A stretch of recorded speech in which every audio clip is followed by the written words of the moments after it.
तत्कालिक बेतलान ब्लास्ट जाला so blast जातना म्हणल्यार कसले हे आसतले dynamites or something like this. If it is dynamites, it is very serious matter, because how those dynamites aile tinga, and it's a matter of security of just not that area but security of the state.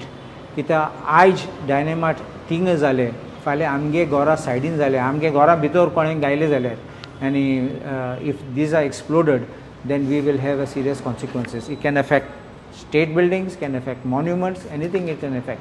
So this is very important for us to see. If it is merely a cylinder blast, then that's a different matter. But that investigation will have to be done. What is the basis and on what, how that blast occurred. Also, whether it was man-made or whether it was accidental or whether it was just negligence which caused that would have to be looked into.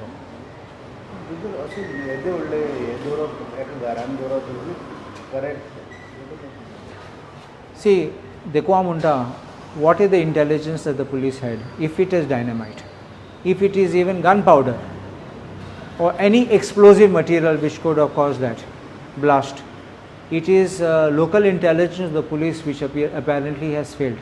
To me, CID monastat, and you have a crime branch which is also a CID which is investigating these. They get all inputs and reports, because policing, as I always say, is not simply crime detection but crime prevention also. So if they have this proper investigations and proper networking which is done and a proper inputs being given, instead of simply being busy looking after what opposition MLAs are doing, then I think they will have a good policing in the state.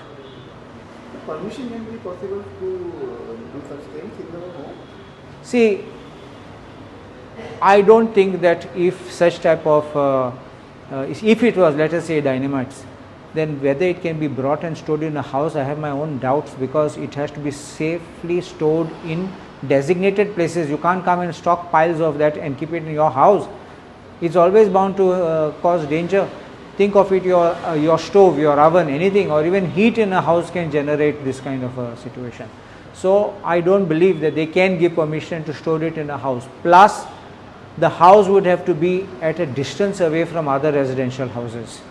You think of it, petrol pump is not allowed in touching residential houses. They keep a safe distance.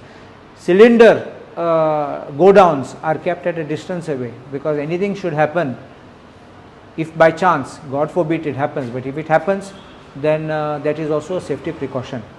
So this, I don't believe any permission could have been granted to store it in that. And if it's given, it is completely wrong. And I think if such permission is given by any official, that officer should be hauled up.